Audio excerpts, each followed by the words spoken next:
Vamos a hacer una clase de algo que para mi generación era prácticamente parte de la enseñanza tanto universitaria como del colegio y que ahora por alguna razón ridícula no se enseña más. Se llama geopolítica. ¿Alguien sabe lo que es la geopolítica?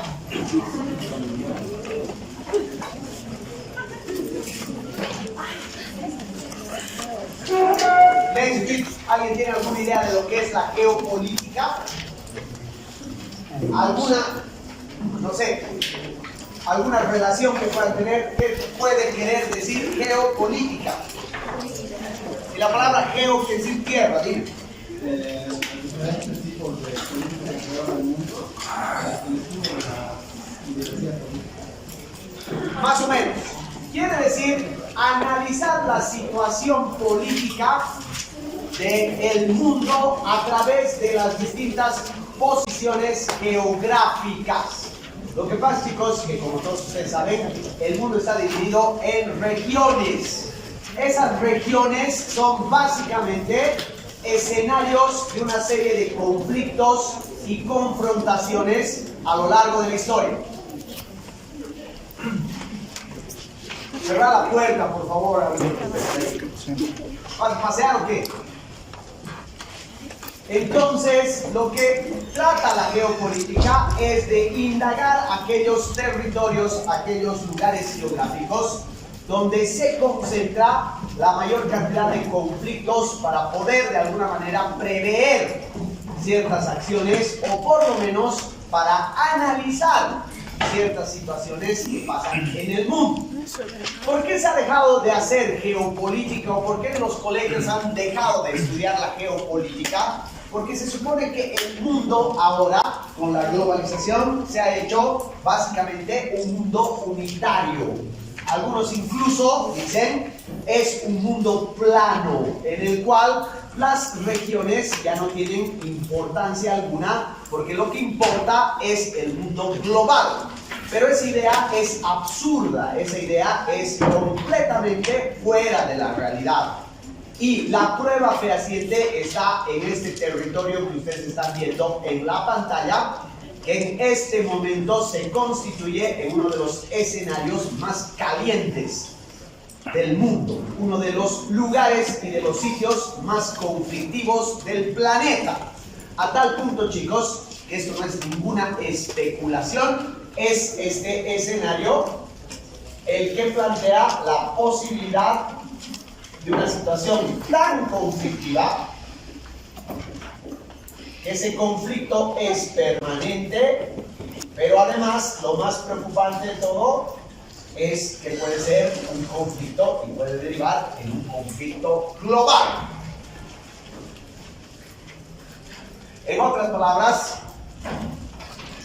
no es que sean predicciones absurdas de algunos tipos que están paranoicos, sino que en el escenario y en el análisis político se prevé que una tercera guerra mundial, que está a la vuelta de la esquina, pueda darse en esta zona específica del planeta. Esta zona específica del planeta se llama el Medio Oriente. Para nosotros, el cercano Oriente. Es decir, toda la zona que con el nombre genérico nosotros identificamos como una zona primordialmente árabe y primordialmente musulmana. Pero vamos a ver que no es así. La cosa está en tratar de indagar por qué esta zona del mundo árabe, por qué esta región que llamamos cercano o Medio Oriente, no importa cualquiera de las dos designaciones, porque es una zona que está generando las mayores preocupaciones en el mundo. ¿Qué hay en esta zona? Energía, petróleo. Ya, ¿qué más? ¿Por qué más es famosa esta zona? Aparte del petróleo, que tiene razón. Por el canal de Suez. ¿Ya? La religión. La religión, que es parte también de otro problema que hay ahí en esa zona. ¿Qué? Aparte del petróleo, ¿qué producen estos? terroristas. ¿Ya? Básicamente... Lice, sí, dime. perdón, ¿Occidente acaso no implanta terrorismo ahí para controlarlo? Ahorita vamos a ver antes de que empiece a discutir con su sentido marxista. Trasnochado de la realidad. ¿Cuál es el escenario prefigurativo que tiene el Medio Oriente? Es un escenario que todavía Occidente no conoce del todo. Y básicamente lo que vamos a hacer ahora es una clase que mezcla la historia con la geopolítica para entender por qué están viniendo de aquí las principales preocupaciones políticas y, por supuesto, las principales preocupaciones culturales del mundo. Fíjense bien esta región, es un mapa antiguo, es decir, es un mapa de cómo ha debido ser esa región que llamamos el Medio Oriente. El Medio Oriente es esto, es una península, que se llama Península Arábiga. Es una cuestión que está cruzando apenitas, fíjense, por Egipto, lo une este pedacito de tierra a Egipto y se casa con esta zona que hoy día se llama Irán. ¿Ya? Básicamente este territorio, lo único fértil que tenía era este valle de acá, todo lo que está enverdecido. Después, todo lo que ven en rosado era desierto. Era básicamente un territorio que no servía para absolutamente nada. Un territorio contra natura. No sobrevivían ni siquiera algunas especies animales, menos iban a sobrevivir tribus. Y muchísimo menos civilizaciones. Pero curiosamente, chicos, en esta zona desértica, brutal, aquí, en este valle fértil, es donde nace la civilización. Donde nace toda la civilización, aún más antigua que la China, la civilización sumeria se establece ahí. ¿Por qué? ¿Qué hay ahí? Cultura general es eso. Ríos. Tigris y Éufrates. Hay dos ríos. Tigris y El Tigris Éufrates. y el Éufrates. Por eso esta región se le llama Mesopotamia, viene del nombre griego Mesopotamia, que quiere decir entre ríos. Ahí, en el valle mesopotámico, en el cruce y en la articulación de esos dos ríos gigantescos, nace la primera civilización que tenemos memoria, que es la civilización sumeria. ¿Qué han inventado los sumerios? El alfabeto, ¿no? Absolutamente La todo. rueda. Todo. Desde la astronomía hasta la matemática, desde la religión hasta la rueda, desde la escritura hasta la religión como tal. O sea, toda la civilización nace en el seno de este vallecito de acá, entre el Tigris y el Éufrates. Toda esa zona hoy día es un país que se llama Irak. Irak. Es la zona de Irak. Ahí ha nacido la civilización. Inmediatamente después, por aquí los chinos, por aquí los hindúes, por acá los japoneses y por acá los egipcios. Pero para que maduren esas civilizaciones, estas se han desarrollado primero que nadie. Esa zona, además, es una zona que ha estado marcada por la presencia de las más importantes civilizaciones de la antigüedad. Por ejemplo, los hititas, los asirios, los caldeos, los babilónicos. Todas esas civilizaciones han dado al mundo todo lo mejor que tenemos, empezando por la agricultura. Todo lo mejor, todo lo que conocemos como cultura, como civilización, está en esa zona. Ahí ha nacido la civilización como tal. Esas civilizaciones que después se han convertido en un campo de batalla impresionante, han desarrollado durante siglos todas las artes, todas las letras, todas las formas de guerra, todas las formas de sobrevivencia, todo lo que, repito, forma parte de nuestro entendimiento de lo que es una civilización. Por eso ha sido escenario fundamental de intereses económicos y políticos que han convertido a esa zona en una constante zona de conflictos. porque unos han conquistado a otros, unos han aplastado a otros. Generalmente los pueblos que venían de acá, los hititas por ejemplo, los armenios, los persas que después entran desde acá, todos los que han poblado este territorio han exterminado antiguas civilizaciones. Y por lo tanto, al mismo tiempo de ser una región hiperfértil e hiperculta, es una región hipersangrienta. Históricamente hablando, es hipersangrienta. Además, hay otro problema. Aparte de los sumerios, de los hititas, de los asirios, de los caldeos, de los persas, de todas esas civilizaciones, ¿quiénes más viven aquí? Judíos. ¿Quiénes más son de esa zonita? Los ¿Qué? judíos dicen. Judíos. Exacto. Sale Otro cosa. pueblo, un pueblo completamente distinto a todo otro pueblo. Un pueblo cuya forma de existencia no está en la civilización, sino en su mundo mágico. Un pueblo hipercreyente que ha inventado el monoteísmo. Los judíos van a estar en esa zona en constante conflicto con sus vecinos. ¿Se han visto películas de Semana Santa?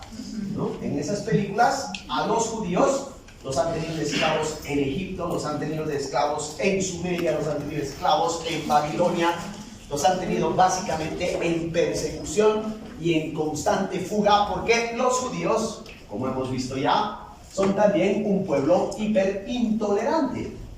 Entonces, aparte de esos conflictos económicos y políticos, están en juego los conflictos religiosos.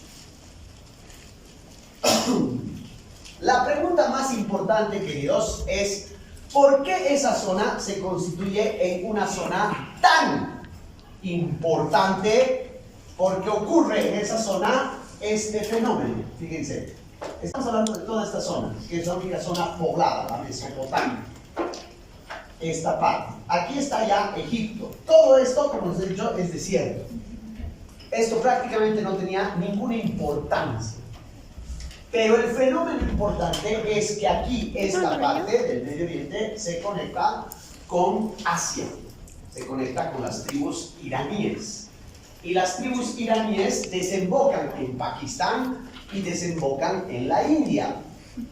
Y por tanto se conectan con la China. O sea que tenemos este paso de aquí, Ruta de la este seda. pasito de acá, es el contacto del Medio Oriente con Asia. Pero además tienes este paso de aquí, es el monte Sinaí. Este monte es un paso que va al contacto del Medio Oriente con el África. De aquí se contacta todo el África. El África, su mapa más o menos tiene esta forma, bien parecida a Sudamérica, era también una región que estaba solamente poblada acá. Lo demás que existía acá era prácticamente desconocido para el mundo. Así que toda esta zona se conecta directamente con el Medio Oriente, por lo tanto ese Medio Oriente, esa pinche península, es el contacto y el paso entre África y Asia. Pero además tiene este canal natural que se llama el Mar Mediterráneo. El Mar Mediterráneo une Europa con el África, une Europa con el Medio Oriente y por supuesto con el Asia. Sin contar que esta otra zona que se llama hoy día Turquía es una zona continental. Sí. Por lo tanto, chicos, Es que se geográficamente el Medio Oriente es literalmente el nudo del mundo, es el contacto del mundo. De América obviamente nadie sabía de su existencia, ni siquiera existía, ni siquiera podíamos salir 18 kilómetros de acá.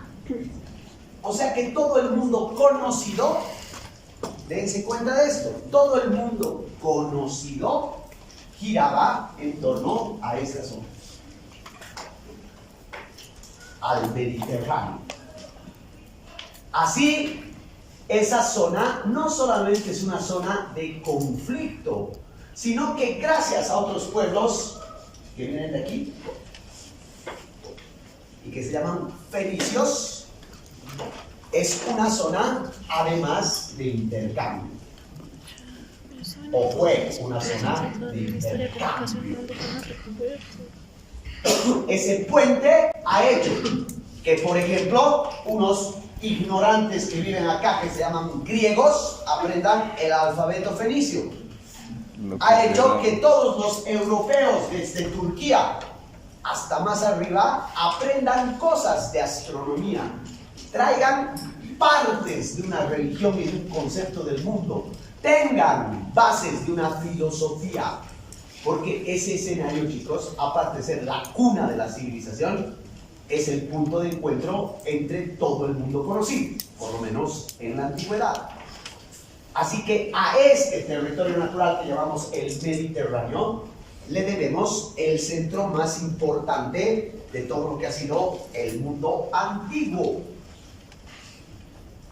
Ahora bien, en determinado momento, unos griegos que ni siquiera son griegos, que vivían aquí en una zona llamada Macedonia, hacen, gracias a su rey Filipo, una cosa espectacular. Se conquistan todo eso y logran unir a las tribus griegas, logran unir a las polis griegas, y por primera vez Grecia se constituye en un poder económico en el Mediterráneo.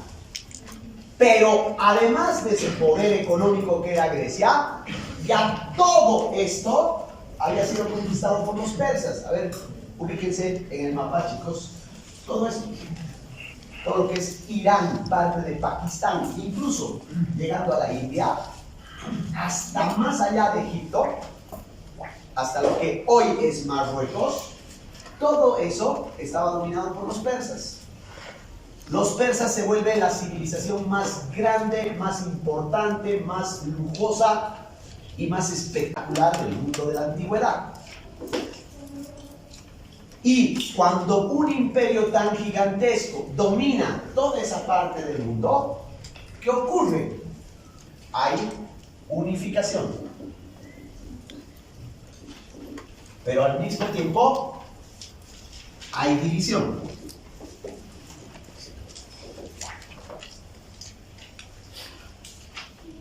Porque los persas, como todos los pueblos conquistadores, son abusivos.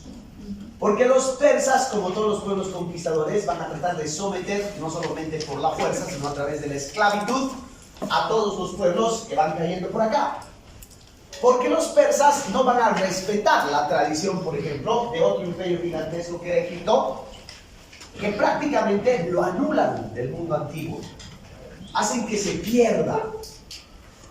Y porque los persas, como todo pueblo conquistador, es un pueblo también sanguinario, y que asfixia y que ahoga a toda esa gente en torno a un poder central. ¿Han visto 300? Sí. Lo que han visto ahí no es exageración, chicos. No es exageración. Los ejércitos hiperpoderosos, la cantidad de armamento que tenían, la cantidad de máquinas de guerra que habían construido, los millones de soldados que habían reclutado, no es una exageración de ninguna manera. Era un imperio tremendamente poderoso. Y así, durante mucho tiempo, Persia se vuelve un imperio que al mismo tiempo somete a otros pueblos, pero los unifica bajo un poder, bajo un régimen. ¿Qué pasa cuando un imperio hace eso? Se fragmenta el imperio. Por aquí van a surgir tipos que van a recordar el viejo esplendor de Babilonia y se van a oponer a los persas. Otros por aquí van a recordar el viejo esplendor de Caldea y se van a oponer a los persas.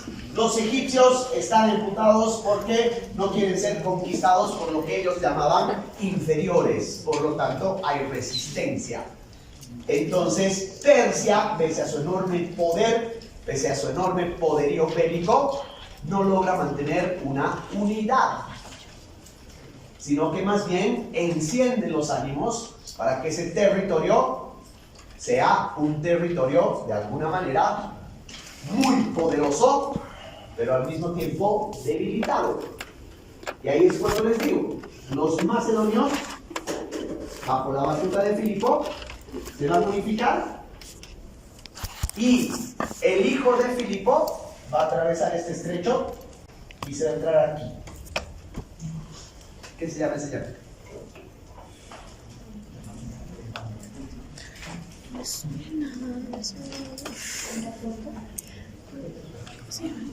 ¿Quién es el hijo de Filipo?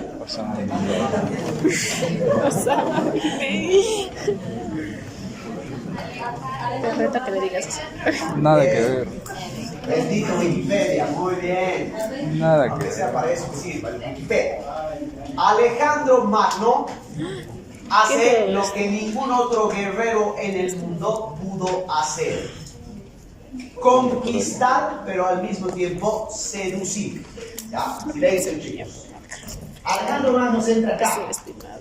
Arrasa con los pueblitos de acá, que están sometidos a los persas, pero los destroza de la manera más sanguinaria. Y con ese poder de decir, miren de lo que soy capaz de hacer, se entra a Egipto. En Egipto no tiene ninguna resistencia, se le rinden a sus pies. Y una vez que todo este territorio se le ha rendido a sus pies, Alejandro Magno se entra a todo el territorio. A Jerjes, el más grande y poderoso gobernante del mundo, lo hace huir. A Jerjes. Y con eso Alejandro se entra hacia la India.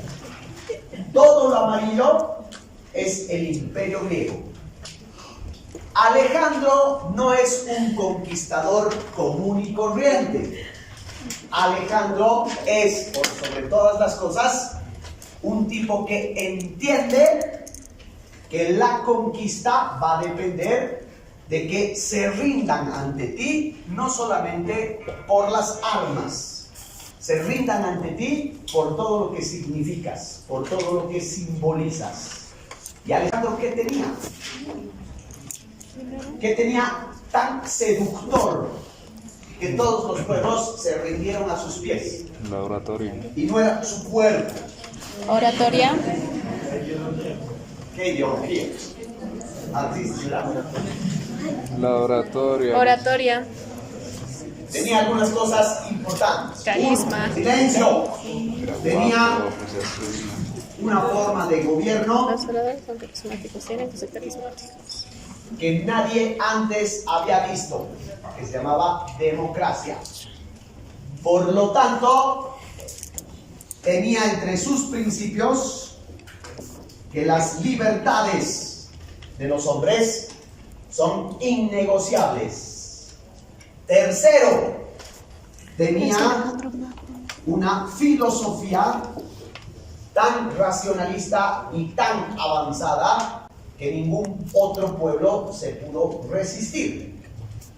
Y a eso agréguenle todos los otros inventos griegos. No se olviden que Alejandro Magno ha sido el entrenado de Aristóteles. Aristóteles lo ha educado.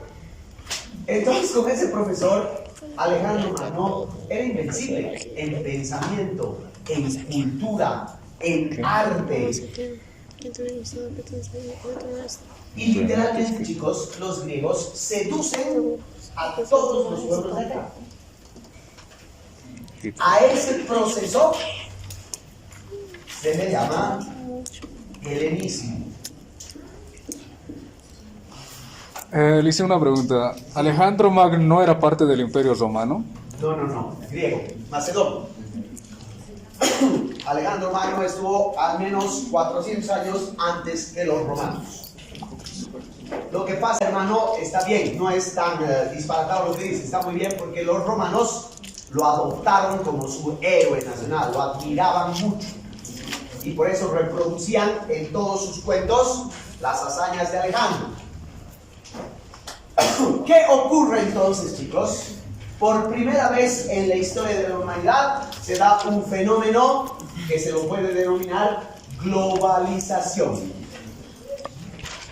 Alejandro Magno globaliza el mundo conocido, ¿no? O sea, todo este territorio Se imaginarán ustedes que por aquí hay tribus bárbaras, por aquí arriba hay otras tribus, por allá hay otras tribus que no forman parte de este mundo. Pero este mundo era el más importante porque estaba acá. Y a este se le puede llamar el primer principio o el primer, si quieren ustedes, momento de globalización. ¿Qué se globaliza? La economía. Se globaliza la política. Se globaliza la cultura, que es más importante. O sea, Grecia deja en todo esto su legado. Y en muchos de ellos, en muchos de esos pueblos, como en Egipto, por ejemplo, no solamente deja un legado cultural, sino que deja la, si quieren ustedes, devoción de un pueblo. Los egipcios tenían adoración a Alejandro a tal punto de nombrarlo Dios. Alejandro hace muchas cosas, entre ellas fundar aquí una ciudad que se va a llamar, ¿qué creen? Alejandría. Todo gran conquistador es un ególatra. Él no funda una, sino 17 ciudades que se van a llamar todas Alejandría. Todo el mundo. Pero la Alejandría de Egipto es la más famosa, porque ¿qué había ahí? Biblioteca. Ay, no. ¿Qué han hecho los griegos, chicos, durante siglos, no? Los griegos han convertido este lugar, Egipto, y esta ciudad, en un centro cultural del universo. De aquí venían los sabios, los filósofos de todas partes del mundo. De todas partes del mundo. La biblioteca de Alejandría en tiempos de Roma fue tan famosa que almacenó 2 millones de libros. Imagínense, 2 millones de libros en la antigüedad, en papiro. El legado de Alejandro es haber unificado la zona en torno a un idioma. Todos tenían una cultura similar, la cultura griega. Tenían más o menos una filosofía en común. Y ahí está lo que dice su compañero. Cuando Alejandro muere, el ñat se viene hasta acá y después sus soldados se rebelan y le dicen: ya deja de joder, ya te has conquistado todo lo que has querido, volveremos. Al volver le da una enfermedad y se muere. Sus principales generales se dividen y dicen: esta parte para mí, esta parte para mí, esta parte para ti. Al dividirse ese imperio, los griegos todavía se creen dueños del mundo, pero no se dieron cuenta que aquí sí estaba surgiendo otra civilización que iba a tener un impacto muchísimo más brutal sobre la humanidad y que iban a ser en realidad los grandes conquistadores del mundo. Esto es Roma, chicos. Miren eso. Los romanos no solo se han entrado a todo el territorio, desde aquí se han entrado a todo el territorio griego, han conquistado todo lo que Alejandro conquistó, lo retomó, se entraron a Egipto y expandieron su dominio a todo el norte de África. Y con eso, además, se expandieron por toda Europa. La gente está acostumbrada a decir que los romanos en realidad le han robado todo a los griegos. No es exacto, los romanos han perfeccionado todo lo griego. Y lo que han hecho los romanos, sobre todo a partir del siglo I, cuando asumen el poder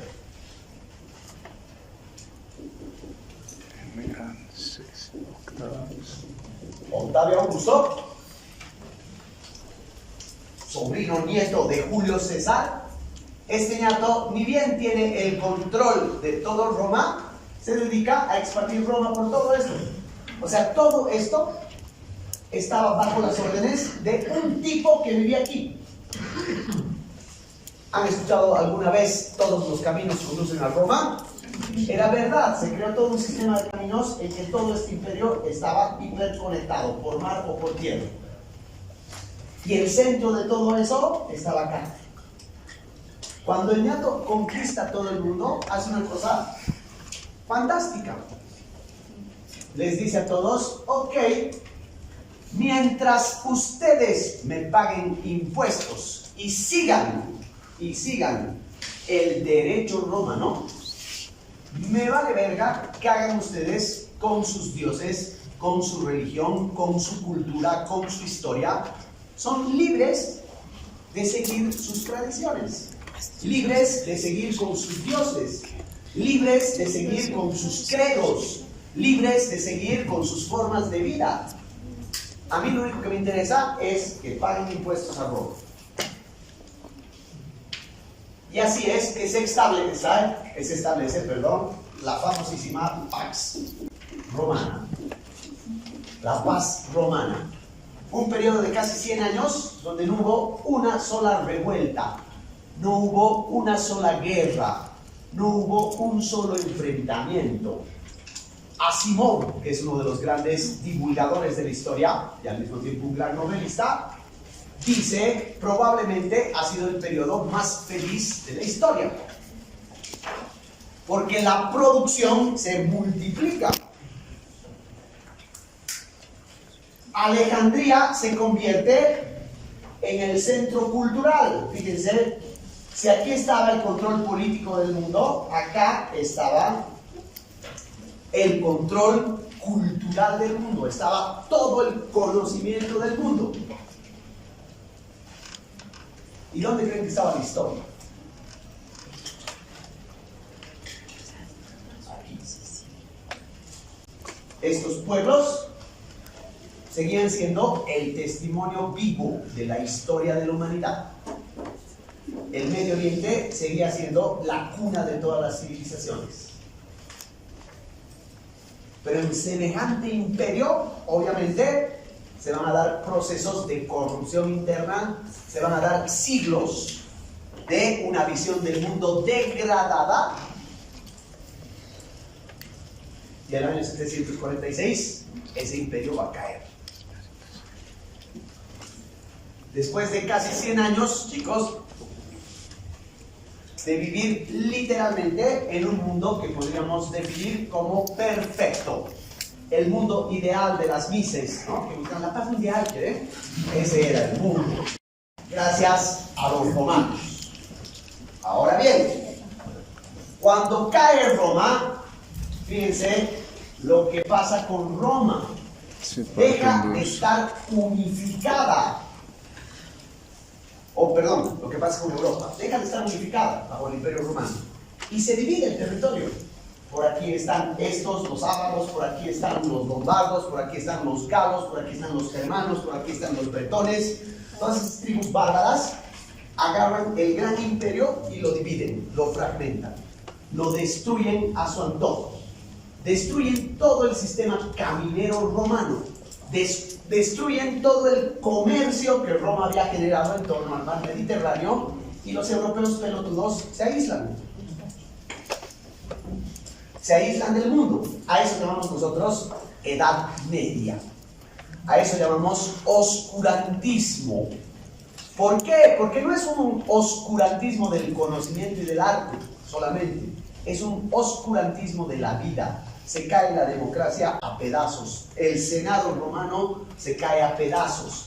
Las vías de conexión, de comunicación, la enseñanza, las escuelas, las bibliotecas se van a la mierda, literalmente. ¿Eso qué ocurre? Ocurre que los europeos, como ustedes ven, se desliguen del Medio Oriente, se desliguen del África. Pierden contacto, ya no hay rutas, ya no hay intercambio, ya no hay esa biblioteca de Alejandría. Y para colmo de males, unos tipos llamados cristianos se apoderan de todo lo que significa el control del pensamiento en toda Europa. El cristianismo va de aquí a aquí, viaja, se traslada. Y la iglesia se vuelve el nuevo orden de nuestra vida, de nuestra moral, de nuestra cultura. Ahí la civilización occidental, por primera vez en casi 400 años, deja de ser todo esto para convertirse solamente en esto. Nosotros somos herederos de esto. Nosotros somos herederos de ese pensamiento medieval. Y en ese trayecto, chicos, aquí, ¿Qué es esto del en pleno desierto, donde no hay literalmente ni mierda, aparece un tipo llamado Mahoma y funda su propia religión. Y esa religión se llama el Islam. Estamos hablando del año 300, en plena Edad Media.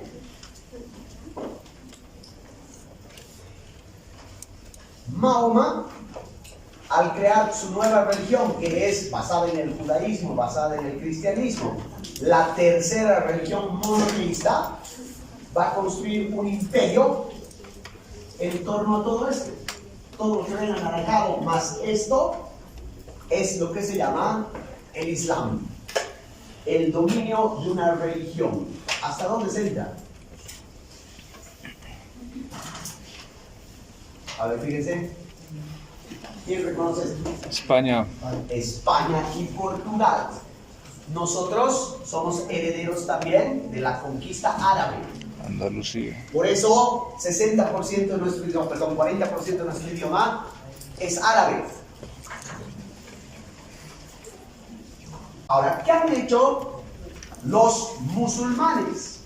Pero eso tenemos que entender bien preciso. Mientras los europeos literalmente se estaban tirando caca porque vivían en la podredumbre más brutal, estos ya habían inventado la pólvora y el ajedrez. Era una civilización hiper avanzada, chicos, para su época. No estaban en la Edad Media, ellos estaban viviendo en una etapa moderna. Logran traer y consolidar un sistema extraordinario de conexión con la India y con la China. Por eso llegan acá el papel, por eso llega la pólvora, por eso llega la brújula, por eso llega el timón. ¿De dónde mierda creen que han venido esos que han inventado los europeos? Estaban en pañales. Todo ha surgido de acá. La arquitectura extraordinaria de España, por ejemplo, es toda árabe. ¿Qué han hecho los del imperio del Islam? Han unificado este territorio como en su momento lo hicieron los persas, pero resulta que de aquí, todos hablaban árabe. Todos eran musulmanes. Todos tenían una tradición y un pasado y una cultura exquisita. Mientras el conocimiento estaba escondido en las bibliotecas de las abadías medievales, los árabes, el Islam, ya habían escrito las 1001 noches, base de nuestra cultura. Entonces, ante ese poder, ese esplendor cultural, ¿qué hacen los cristianos? Cruzadas. Claro. Las cruzadas. Típicamente Una guerra religiosa. Yo quiero que se les pasan, entonces los voy a conquistar. Y se dan las guerras religiosas. Se desangra el mundo en eso que se llaman cruzadas. Los cristianos contra los musulmanes. A eso se le llama las cruzadas. Guerras que duran siglos, chicos, que básicamente tienen un objetivo. ¿Alguien sabe cuál era el objetivo de las cruzadas? Jerusalén. Los cristianos de mierda querían llegar acá y los del Islam de mierda querían defender eso.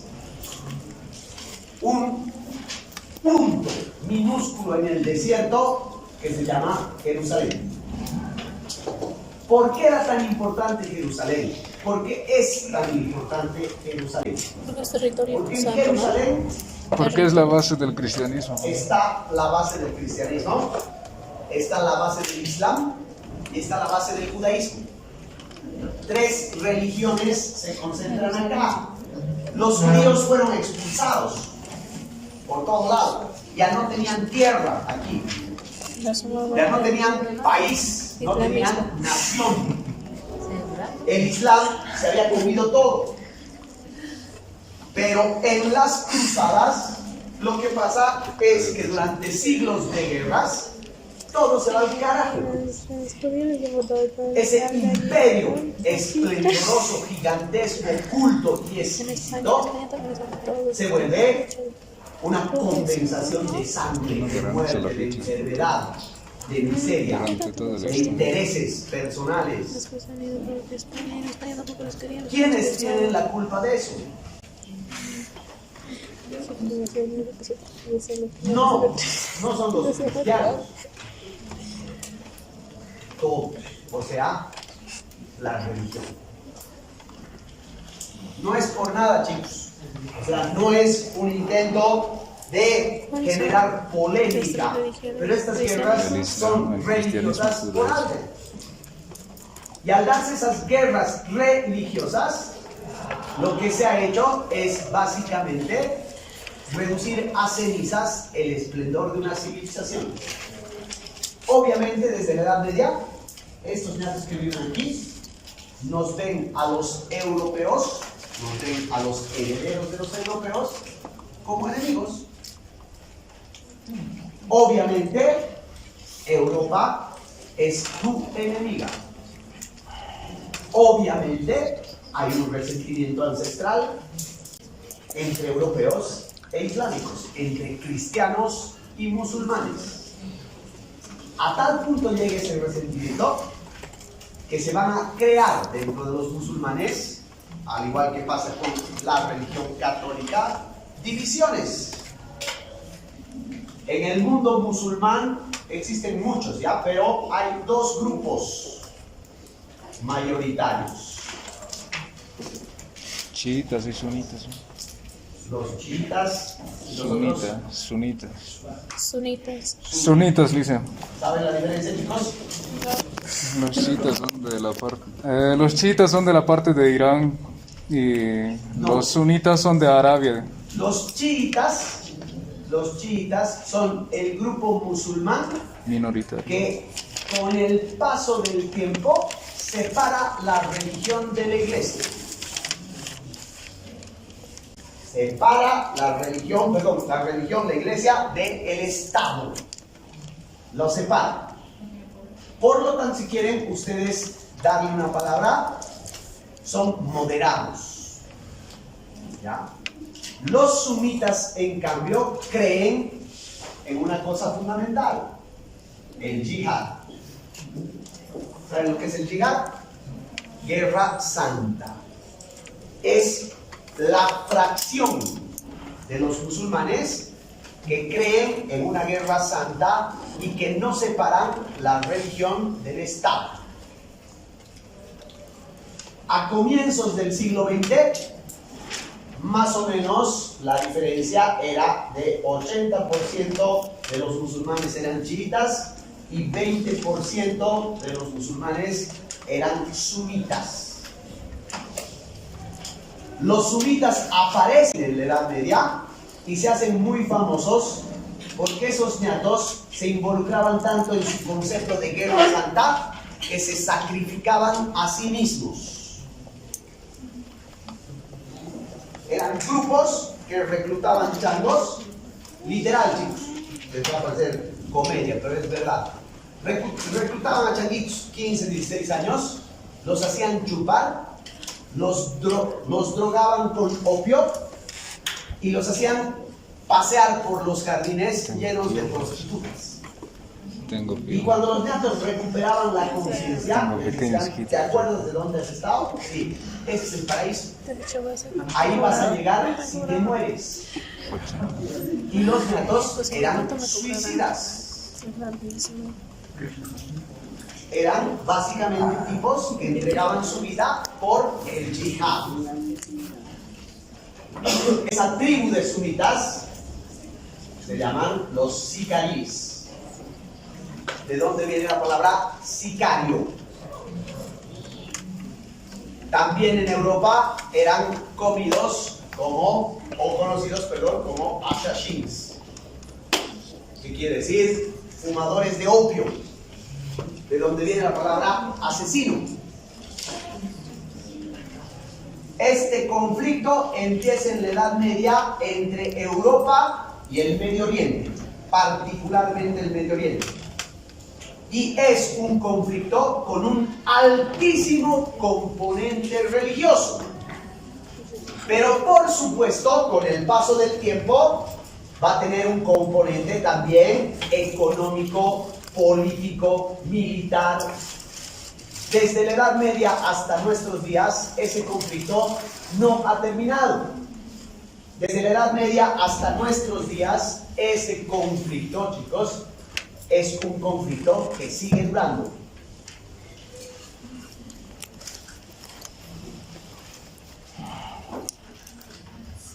Me he olvidado traer una diapositiva.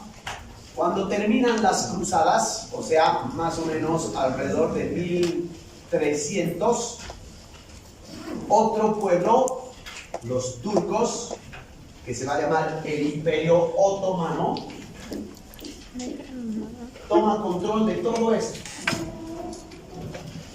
de toda la región antes musulmana. En realidad, fíjense, el Imperio Otomano es desde aquí, por Armenia, hasta acá.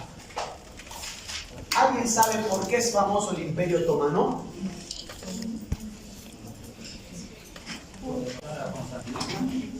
Sí, es famoso por eso. En realidad, en 1300, el Imperio Otomano hace caer Bizancio, que hace caer la capital, Constantinopla. Pero a partir de ese momento instaura su control y su dominio. Pero ¿alguien sabe qué otra característica tenía ese Imperio Otomano? Eran sanguinarios, genocidas, asesinos, malditos hijos de puta. Realmente era uno de los pueblos más salvajes, una de las civilizaciones y de los imperios más salvajes. A ver, investiguen qué han hecho los turcos con Armenia, por ejemplo. Hace un genocidio brutal, sangriento, espectacular. Igual que los europeos. Y lo mismo han hecho, chicos, escúchenme porque es importante. Lo mismo han hecho los turcos con toda esta zona del Medio Oriente. Exactamente lo mismo. A tal punto que durante todo, si quieren ustedes, el reinado del Imperio Otomano, esto se ha hecho completamente cenizas. Egipto se ha perdido en la historia. Va a tener que llegar 1800 recién para que Napoleón y sus ejércitos que entran hasta acá descubran las pirámides y recién nos acordemos de Egipto. Todo esto queda en el olvido. Todo esto se pierde. Nos falta a nosotros. Los turcos, que eran musulmanes, eran un pueblo tremendamente brutal.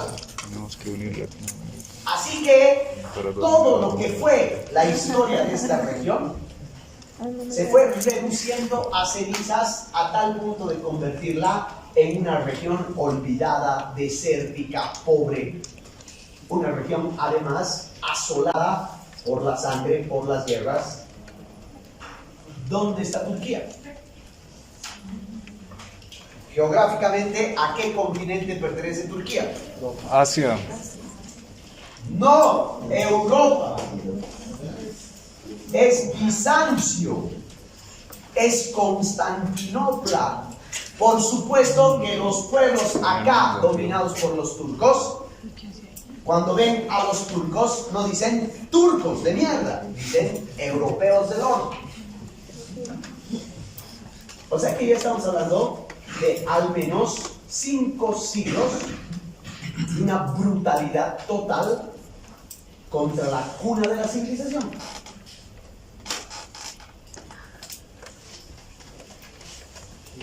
Ahora viene la Primera Guerra Mundial.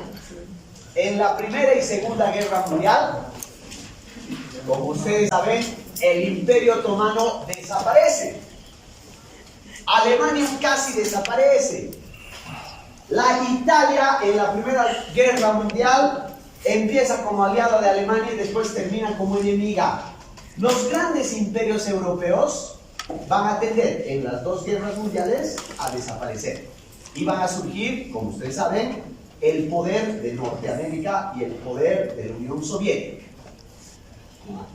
Impulsados por los franceses y los británicos, de pronto lo que hacen los aliados al terminar la Primera Guerra Mundial es decir, los cagaremos a los turcos, les quitaremos todo su poder. ¿Cómo hacemos eso? Fácil, dividiremos su imperio. Y lo que hacen los ingleses y los gringos y los franceses es financiar movimientos en toda esta parte para que se liberen de los turcos. Y una vez que esos movimientos han triunfado, entonces los gringos, los franceses y los ingleses dicen, ahora este territorio lo vamos a dividir en países.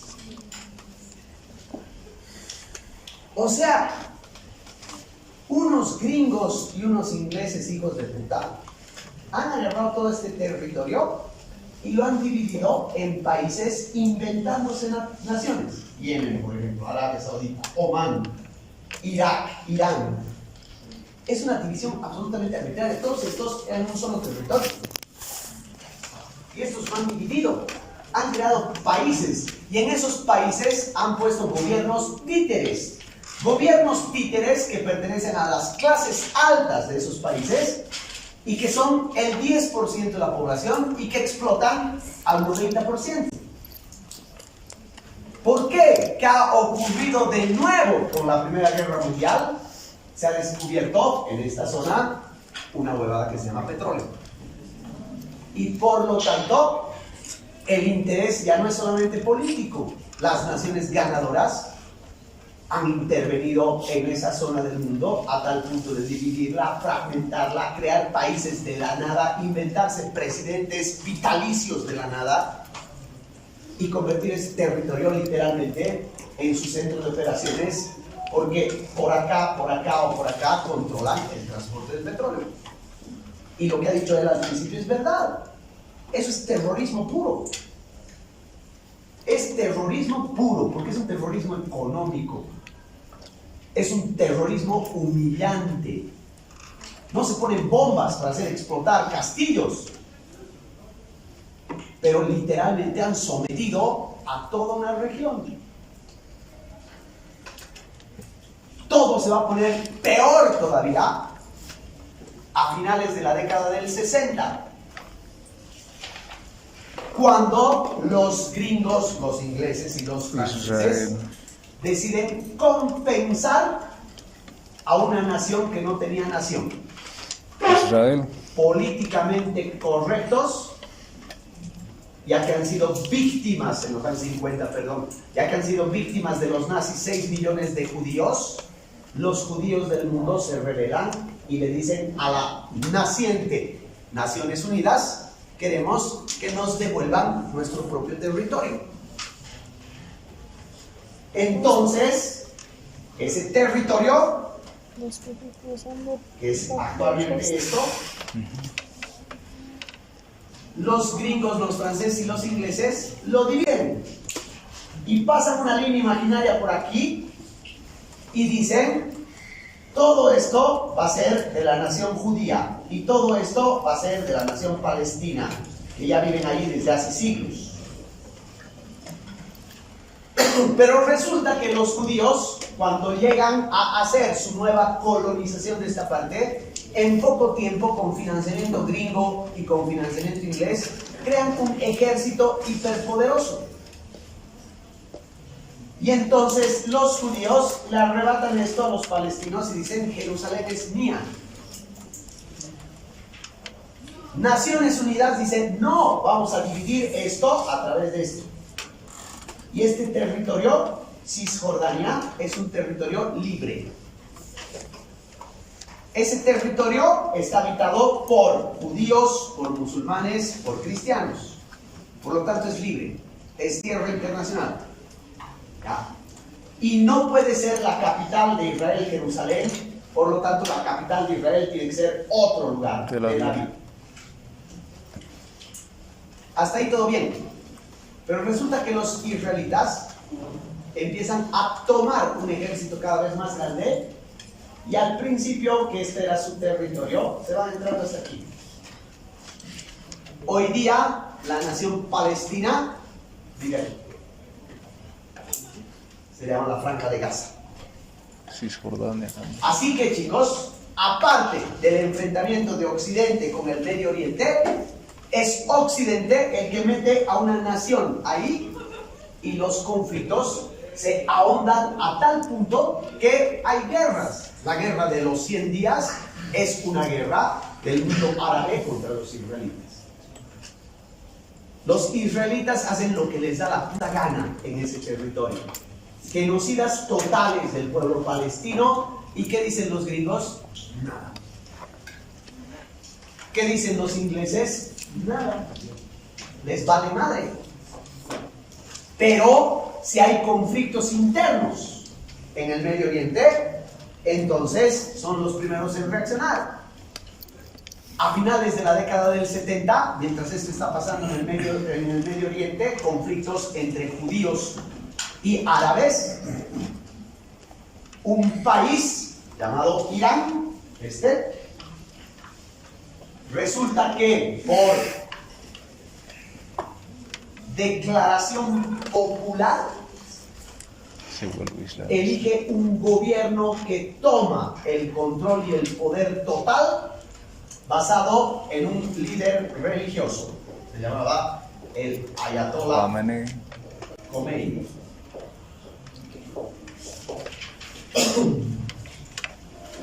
Fíjense, chicos, el tamaño de Irán. Mateo. Imaginen la cantidad de gente que hay en el Irán. Imaginen a un 80% de esa gente vitoreando a un señor de barbitas que es un fanático religioso sunita. Y resulta que ahora, para finales de 1970, los chiitas eran solamente el 60% y los sunitas el 40%. Todo lo que ha hecho Occidente no ha hecho más que incentivar el fundamentalismo. Dice, el Ayatollah Khamenei no era chiita, ¿Qué? no era chiita. Usted mencionó que era sunita, digamos. Sunita, pues por fanático, por fundamentalista. En lo que ocurre, verdaderamente, es que el Irán le declara la guerra a los Estados Unidos. Se declara la guerra santa. Literalmente, lo que dice el Ayatollah Khomeini es que el diablo es Jimmy Carter, en ese momento presidente de los Estados Unidos. Toma rehenes gringos en la embajada de Irán. Los hace padecer a los gringos que lo amenazan con guerra. Pero estamos a final de los 70, los gringos acaban de tener su propia guerrita en Vietnam. Y han aprendido su lección porque en Vietnam los han sacado a patadas y han perdido. Por lo tanto, la mayoría del pueblo americano no quiere saber de una guerra tan lejos y de que sus muchachos vayan a pelear al desierto contra un tipo que no conocen. Entonces los gringos que se creen inteligentes y capos, lo que hacen es lo siguiente. Le financian a este ñato Saddam Hussein. armas, entrenan soldados, les regalan armamentos y crean grupos terroristas. ¿Para qué? Para que el Irak le haga la guerra a Irán.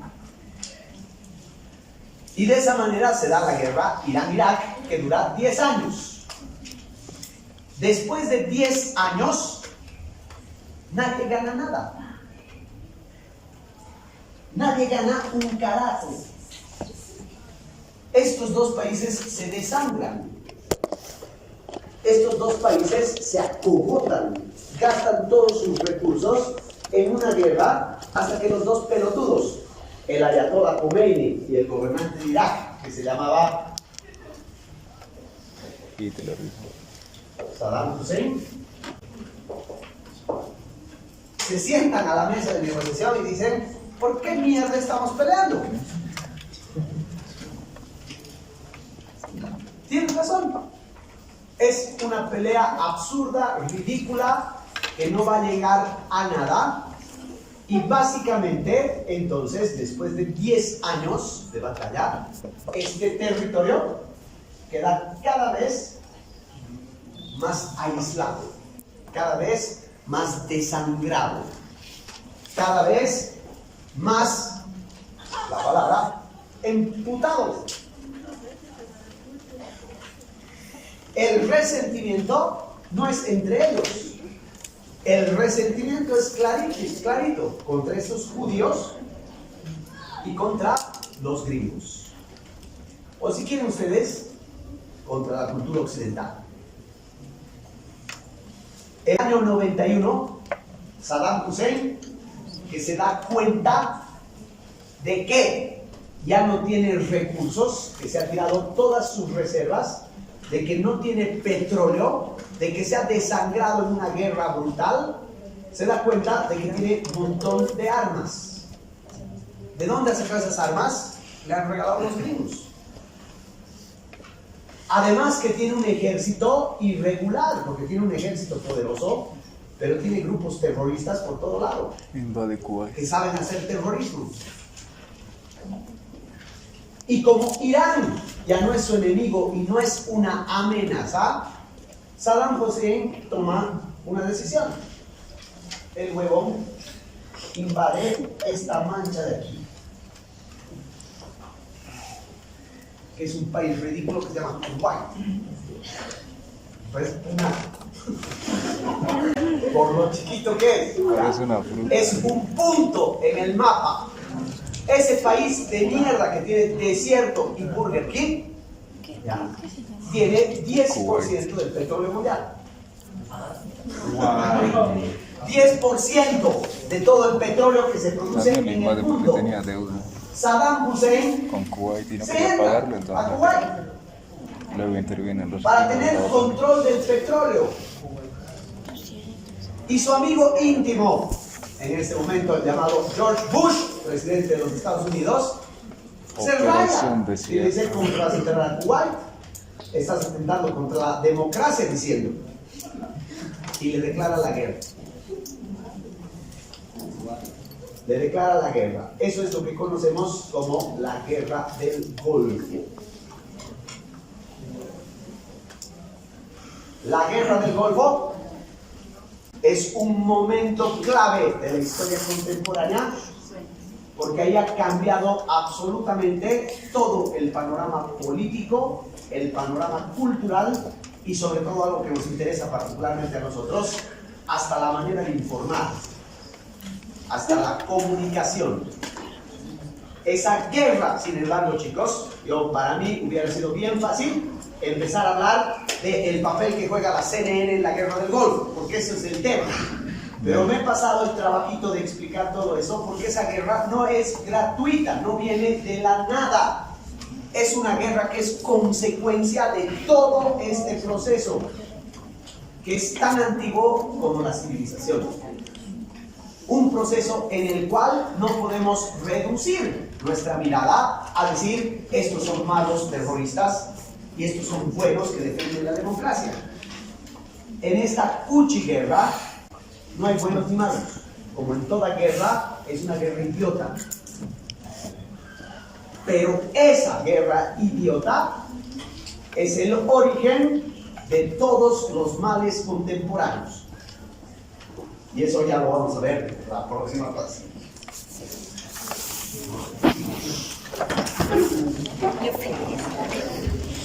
Los videos de Jorge se han gustado.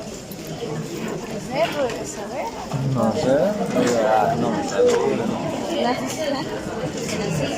No estaba caminando con los